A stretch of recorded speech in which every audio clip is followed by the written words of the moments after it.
Today's episode is brought to you by our friends at Baby Lock. Did you hear? Baby Lock recently launched 5 new sewing, quilting, and embroidery machines: the Chorus, Ballad, Array, Vesta, and Flare. These new machines come with a variety of innovative features and accessories, so you can prep less and sew more. Visit your local Baby Lock retailer to try out these new machines and complete the Sew More Challenge to earn a coupon for 20% off manufacturer's suggested retail price of Baby Lock branded merchandise. Visit babylock.com to learn more.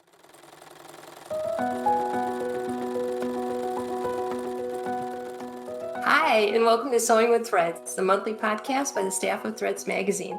I'm your host, editorial director Sarah McFarland, and I'm joined by our senior technical editor, Carol. Hello. In this episode, we're going to talk with Joi Mahon. Hi, Joi. Thanks for being with us. Hi. Joi designs custom clothing in her studio, the Sewing Factory in Sioux City, Iowa. She's the host of Nancy's Notions Wardrobe Builder, a Craftsy instructor, a licensed McCall's pattern designer, and the author of Create the Perfect Fit, Fashion Sewing Workshop, and the upcoming Ultimate Illustrated Guide to Sewing Clothes. Joi has an online perfect pattern and fit club for those wanting to study regularly with her in a virtual classroom setting, and her website is designerjoi.com.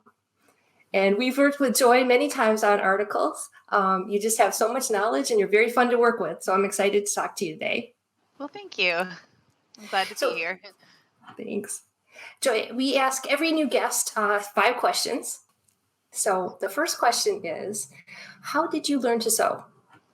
Sure. Well, I think like a lot of sewers, we start when we're young, and that was true to how I began when I was really young. I started hand sewing. So like a lot, I was probably around 5 or 6, and I'd spend a lot of time at my grandparents' house. So that was really, I talk about that a lot. I really look back at that time and really embrace that because my grandma was really good at just cultivating. And I played with a lot of her notions and her sewing things up in the attic in the farmhouse. And so then by the time I was in 4-H in 6th grade, I took my first official lesson, with one of the 4-H moms, and we sewed a jacket. And that was back when you sewed and you ripped and you sewed and you ripped and you cried until you got your project done. And I remember spending weeks just putting a zipper in.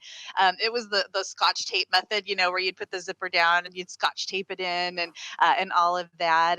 But it really clicked for me. And so I think everyone has some sort of talent that they're really good at. And I just found mine very early. So by the time I started high school, I ended up getting my first job working for a tailor. And so I did that as an apprentice all through high school and then studied design in college. So, yeah.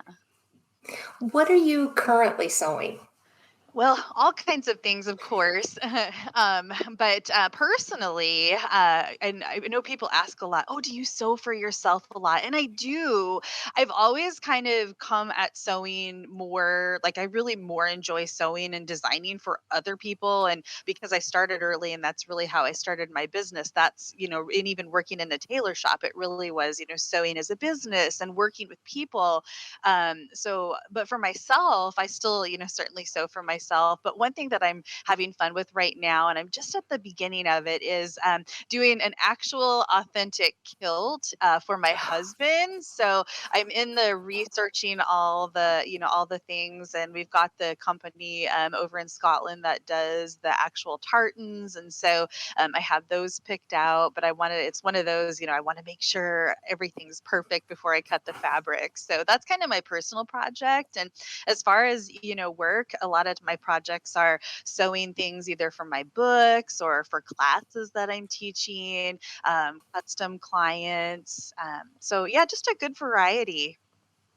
Okay. If you need the knitted socks to go with that kilt, I can do that for you. Okay, I probably need that. Yeah, we haven't got that far yet. I do have the leather to make like the little leather pouch, and I can't think of what that's called. But yeah, so I can't either, but yeah. But yeah, I don't knit, so we probably will need that.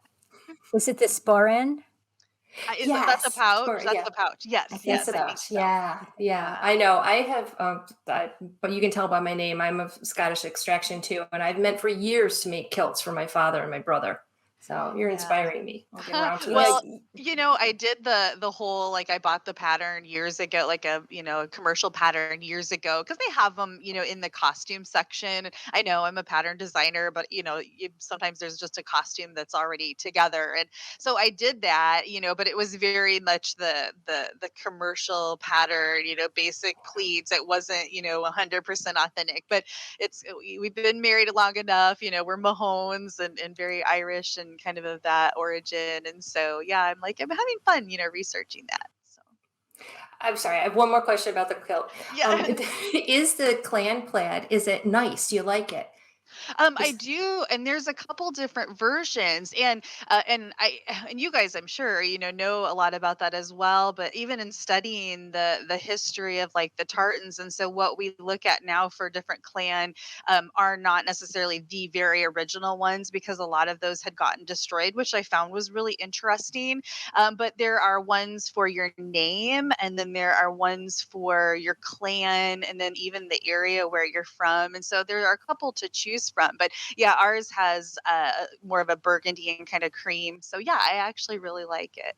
Oh, nice. Yeah, McFarland's a lot of red and yellow. Okay.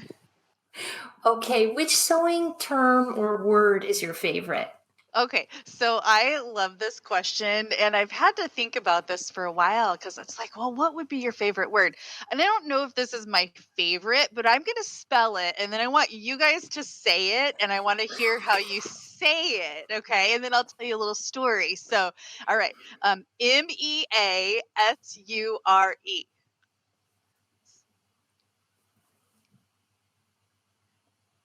Measure.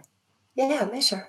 Measure. Okay. Okay. So I laugh at that because forever I would say major, and I always joke and say I don't have an accent, but apparently I say it major like a hillbilly or so. I don't know. Um, but I play instruments and things like that, and so you have like a measure of music, or maybe it's just how I say it. I don't know. My dad says it the same way, so I didn't even know I didn't say it right. And so in one of my craftsy classes several years ago, a student had and it was really funny, like we ended up conversing back and forth about this, and I printed off the whole dialogue and I read it to students sometimes, because what happened was she responded and said, where's your accent, where are you from, because you say, and then she spelled it out, MAY-ZUR, and I didn't know what she meant. I'm like, I had no idea until I finally, oh, measure. And so I just responded and I said, yeah, I envision that you're sitting around your house and you call all your family in, hey, come and listen to Measure. And she said that's exactly what they did. And I'm the first one to laugh at myself. And so I started, surveying people. Do you say measure or do you say measure? And so I've done that just enough now that now I say measure, and I'm kind of sad because I don't say it my original way anymore. But yeah, so You that's know, my I sewing term. I played a lot of musical instruments in high school too, and I think we had a music teacher at one point who pronounced it that way, who came from somewhere west. I mean, I grew up on the East Coast, so Mhm. I think Sarah and I both have a little bit of an East Coast, Could be, yeah. whatever, sort of the flattish kind of vowels. But I remember hearing that in high school and thinking, "Huh, that's different." I had no idea. So Oh, it's nice. anyway, You should just reclaim it. I'm trying. Yeah, I think I'm it sounds actually nice and trying. fancy. Yeah. Measure. Let's measure ourselves. So Yeah. yeah. Oh, that was cute. Joy, which fabric do you enjoy sewing the most? Oh golly. I think it depends on what I'm doing. I actually really love silk taffeta. It doesn't work for every project, but I love how like it has this texture, and so when you can pleat it, and or you can use it on the bias, and it doesn't just hang limp, but you can do a lot. You can do like poofy things and stuff it, and it just really, there's a lot of hand and drape to it that you can create different things. So I love that. Of course, again, it's not, for every garment, but that definitely is one of my favorites. And I've been on this kick for quite a while now, doing 4-ply silk crepe blouses, which I really, really like too. So, yeah. Nice. And could you please share what you love most about sewing? Oh, wow. Um, I think it's kind of like music. Not we're on a theme now, but I think music. You think of your favorite song, and there's so many people that sing different songs, and you may not like one, but you like another. And I think sewing is very much like that. You can really make it your own, and we all kind of interpret patterns and fabrics differently. So it really is very, very customizable, and you have the freedom to really, learn a technique and really make it your own. And there's sometimes not necessarily one way to do things, and I like that too because I do think people learn differently or maybe interpret things differently as well. So, yeah. Oh, well, thanks, Troy. Thanks for answering the 5 questions, and we're looking forward to talking to you. Yeah. Today's episode is brought to you by Creativity Incorporated, where the goal is to inspire everyone to create. Our family of brands includes One Big Happy Yarn Company, Nancy's Notions, Missouri Star Quilt Company, and Let's Make Art. Whether you are looking to sew a new outfit, learn to knit your own sweater, make a quilt, or hone your painting skills, we are here to inspire you and provide the tools you need for your next creative adventure. Visit nancysnotions.com. If you love the Sewing with Threads podcast, you'll love Threads Insider membership. You'll get complete site access and become a part of our sewing community with hundreds of articles and exclusive projects at your disposal. Sign up now at threadsmagazine.com/insider. Joy, for anyone listening who isn't familiar with your work, could you tell us a bit more about how your experience evolved? Yeah.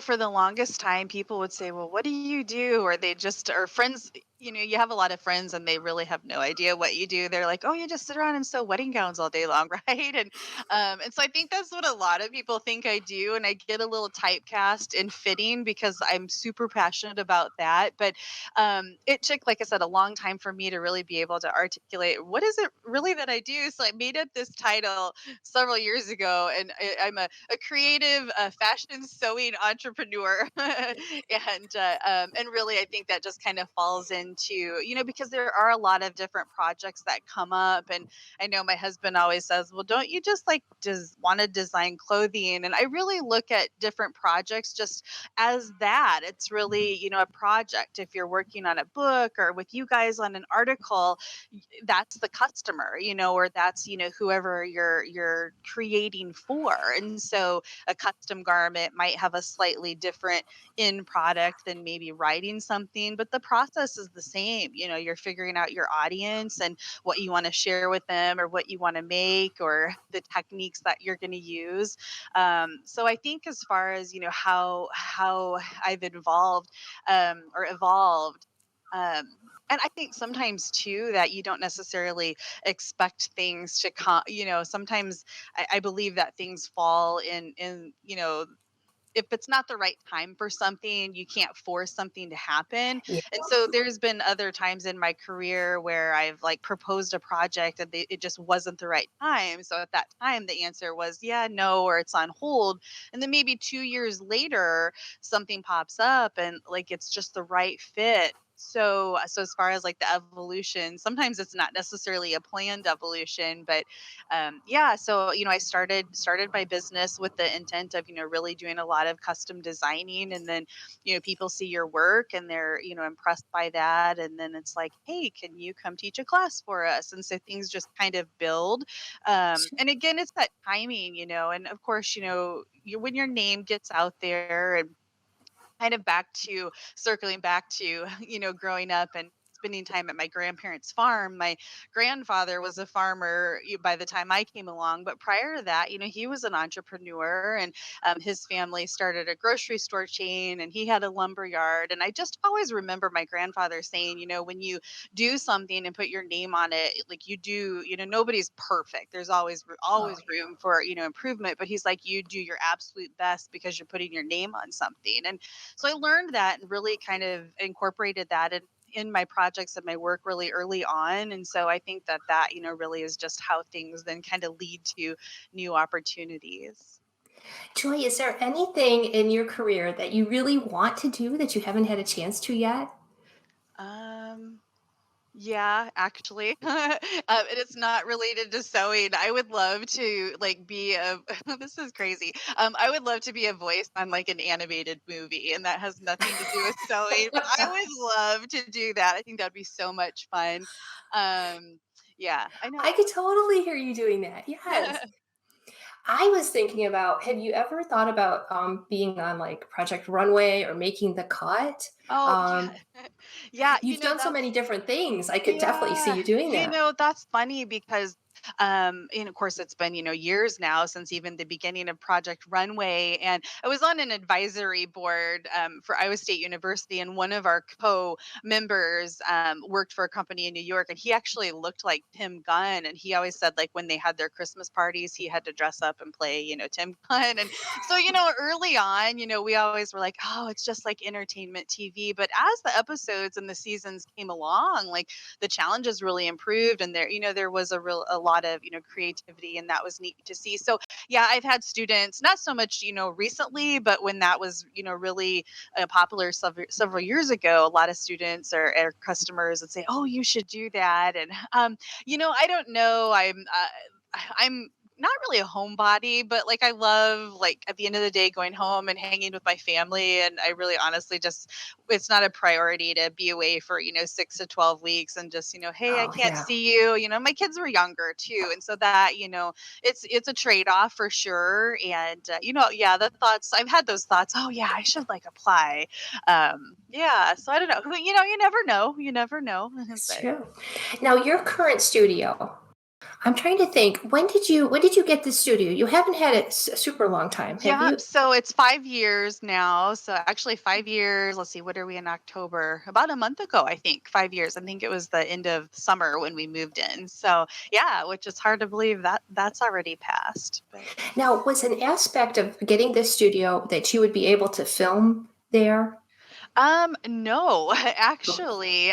So when I first started my business, I leased some office space and worked out of that, and it was quite small. And then, I had gotten married and we had moved, and then I had like this whole lower level to our house that like we had no kids. And so I moved my business there for many years, and that worked out really well because instead of paying overhead, I could travel. I would go to industry events and not just in sewing, but in ready to wear and different things like that. And so then I also use that income to purchase equipment and just kind of build, in that regard. And so then for a while, a couple of years before I moved, into where I'm at now, I kind of started having those thoughts of, okay, I really want a classroom space. That's really why I moved here. And a few years prior, we had started an event, my sewing holiday event, and so we held that down at one of our convention centers for 3 years. And of course, there's a lot of expenses involved with that, food and overhead, and you're renting and staff, and it worked out well. I mean, I can't have 150 people, in my studio, but I can do a class for 25, 28's the biggest that I've had in here at a time. It's pretty full.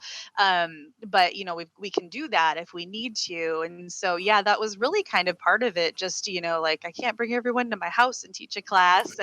Um, and instead of just having one time a year, being able to have multiple events throughout the year, doing smaller events and things like that. Yeah. And so that's really was my goal in moving here. And even then, 5 years ago, that was right at the beginning of, I think a lot of people there, there were videos and, podcasts and things like that. But that really, the timing, again, that kind of falls back into the timing, Yep. it couldn't have, been better in preparation for, where we're at today, using a lot of our, Facebook Live and Zoom and things like that. So, yeah. What classes are the most popular that you've taught? Well, fitting, yeah, a lot, which is, crazy. Like I said, I get a little typecast in that because I always say that's really about like 10% of what I do. But I love, love, love live fitting classes. They're absolutely the best because you get, a variety of bodies, and you can really cultivate, that learning environment. And there's just something about a live class anyways. There's always the being able to answer a question immediately or build on something. Maybe as a teacher, when you're filming a class, you try to anticipate questions, but even in a video, you can never include every single nugget of information. So in a live class, of course, especially fitting, students come and they bring fit samples or we build those, or and people are really great about, being volunteers. And so I might, grab someone, and then there's definitely something to say about being able to see different body shapes and sizes in a fitting environment, and then going home and recognizing, because a lot of sewers just simply sew for themselves, or maybe they have a business, or they sew for their family, or they want to. And it's the one thing to sew for yourself, but really being able to see a variety of bodies and different fit issues is very eye opening. I think the nice thing about that too is it also helps people understand very much like the real aspect of like how bodies are real.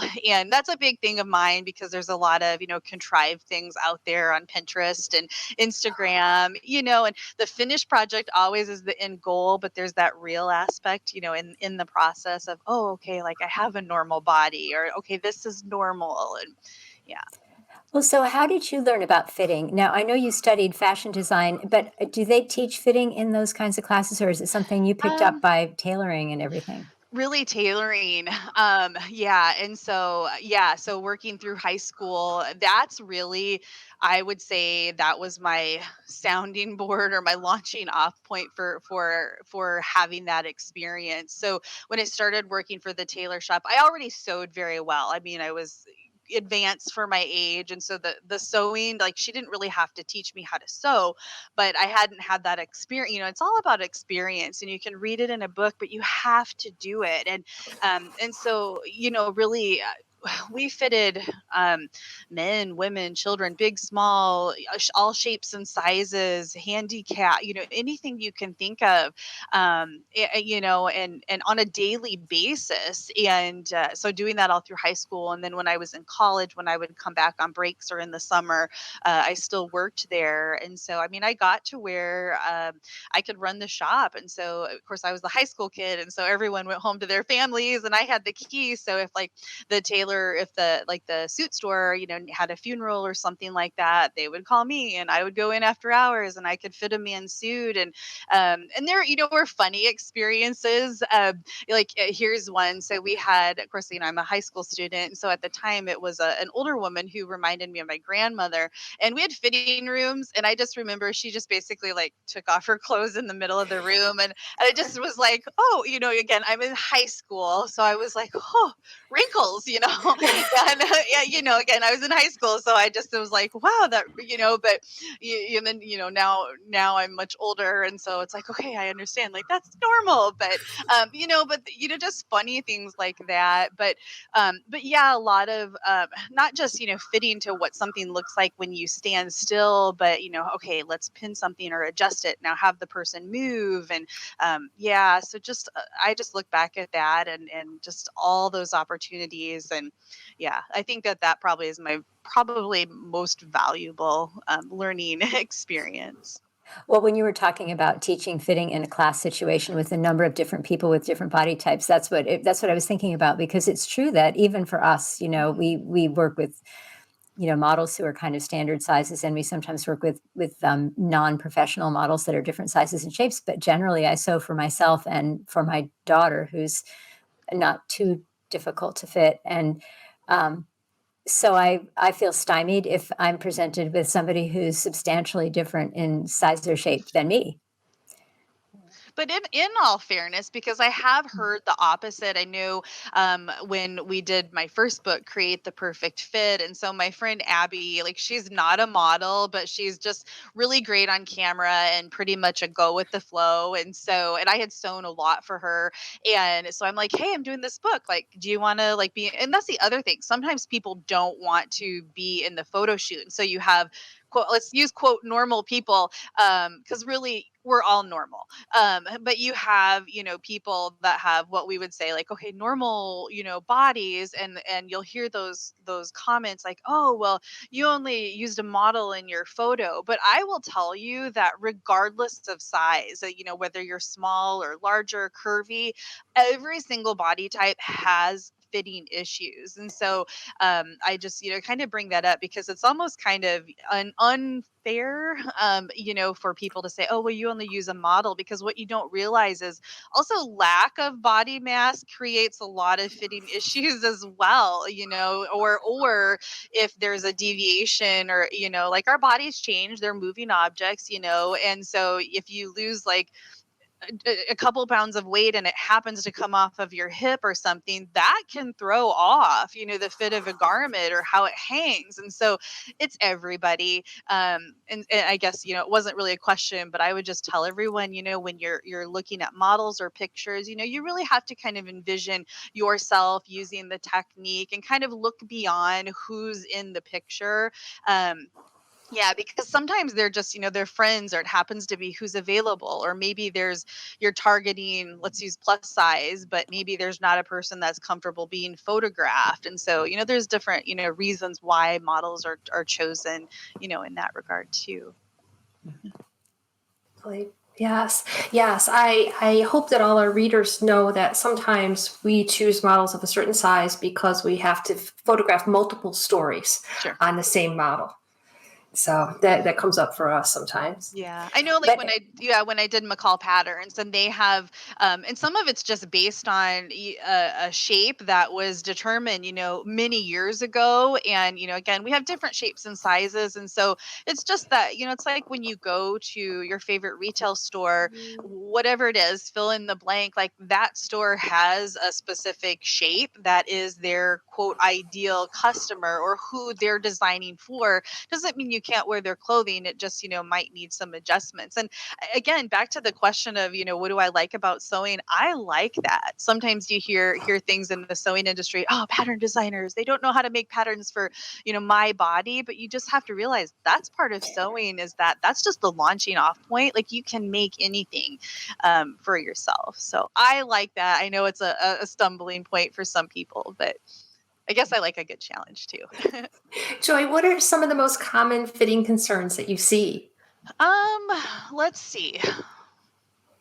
I would say, well, from students or from customers. I guess there you run kind of the gamut. I think they all kind of fall in just the kind of the same area. Bust fitting is a big one, and honestly, I think the biggest thing that affects in fitting really is kind of the foundation garment. Like you have to start with good foundation garments, or there's no consistency for fitting your garment. And so I know as sewers, a lot of times like there's this trying to achieve like the perfect fit, and some people get where they're like satisfied, and others are constantly looking for that.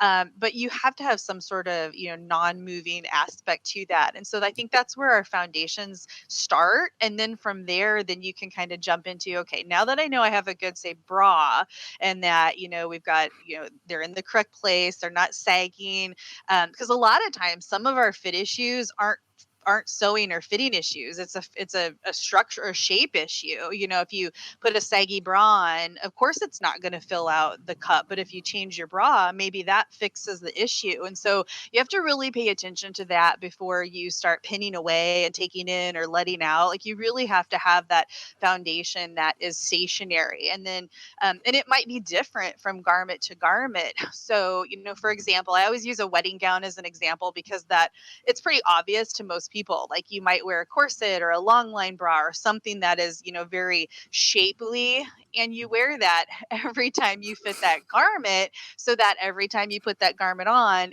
there's no deviation. And so that kind of helps that process. But from day to day, you may have different bras or different foundation garments that you wear with your t-shirts, and then you might have something different you wear with your tailored blazer.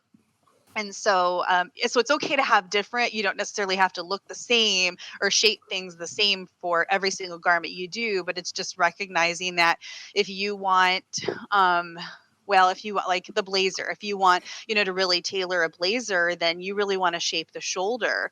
And if you don't do that, then you can't expect your blazer to look like, what you envision in your mind. Does that make sense? Yes, it Yeah. does. It does. You Yeah, guys those know. those foundation garments are going to affect how things fit. Yeah. Yeah. Yeah. Joy, if you met somebody who was new to sewing and wasn't very confident about their ability to fit, like what advice would you give them to get started? Oh my goodness, embrace the learning curve. That is a big one. It's a skill. I think I heard once something like, when you're learning to play the piano, you have to, or no, this was my analogy, but you've heard that where people will say, you have to do something 10,000 hours before you've mastered it, or something to that effect. And one day I was thinking, sewing's like learning the piano. You don't take one lesson and then know everything, but you also don't skip the junior recital just because you're not like a maestro either. And so, I think sewing's that way. We're in a very fast-paced society. We want, instant results. And I've really, even the last, maybe it's a COVID thing, I don't know, we have more time on our hands, but I feel like the last year and a half, I've really, not that I didn't before, but really embraced the learning. And really, it's less about like, let's whip out a garment. You can do that, but sometimes you have to take the time to understand what you're doing first. And then when you do that, then it's like, okay, now I know what I'm doing. So it's not this, long process. So I think just, yeah, embrace the learning. Don't not make a garment just because it's not 100% perfect the first go round.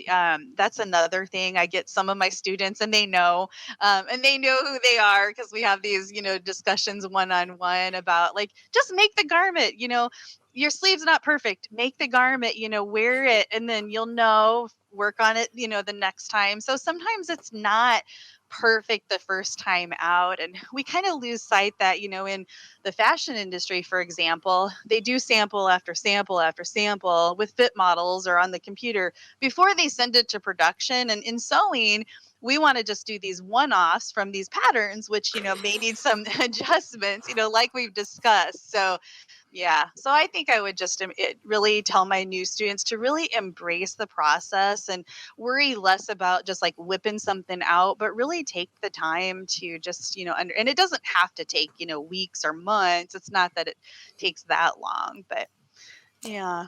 I like the advice about, being accepting about lack of perfection. Yeah. Really understand that you may not get that, and what you have is probably better than what you could get if you just bought a piece of Yeah. clothing, and just Yes. enjoy that and work towards something better, because there Correct. really is a sort of an obstacle that some people hit where they think, well, there's still a small drag line here. Yeah.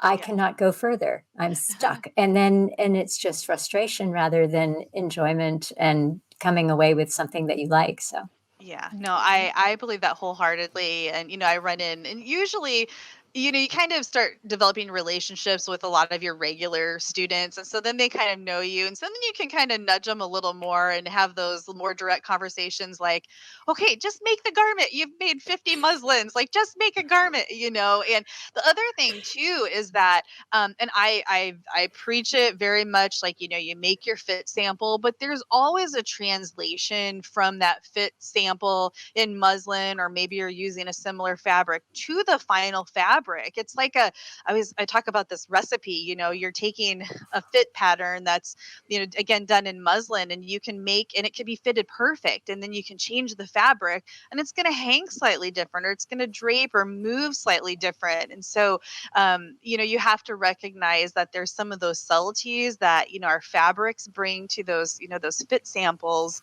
And so again, the more garments you actually make, then you start to recognize, oh, okay, like I can do this fit sample, but I know that if I change it to this fabric, I'm going to slightly adjust the shoulder, or things like that.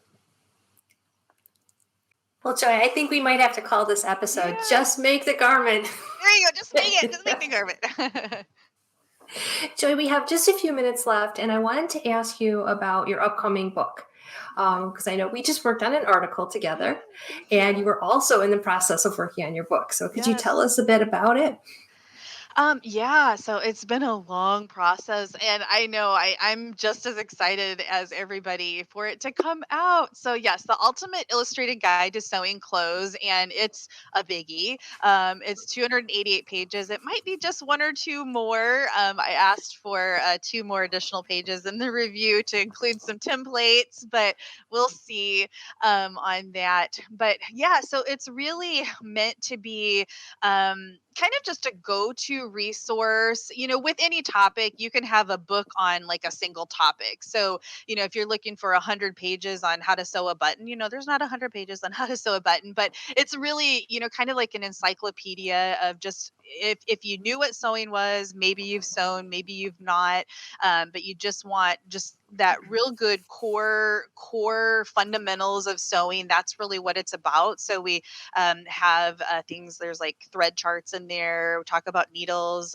fabric. Years ago, I had written a fabric series on like fibers and fabrics. And I had one of my professors from college, Dr. Kadoff at the time, who was like the go-to person in the industry. Like I had her review all of that. And I kept that. That was kind of one of those things where it came back up, and this was like the best place to put this. And so it's not over the top, it's just great information. If you're a seasoned sewist, you can go back, and I do that. Not, you don't sew everything every single day, and so there are things that I don't do real frequently that, hey, I'm going to brush up on my skill. Maybe I've got a project coming and I want to brush up on a fly front, or I don't know, I'm just making Oh something yeah. up, And so it's a good resource. And then we have a section in there on just some classic garments. It's just meant to complement with your commercial pattern or whatever patterns. So that particular section isn't 100 steps on how to like make a skirt, for example, but it's kind of just the outline. And then again, that would complement going with your commercial pattern. But we were able to include my pant workbook, which I'm so excited about.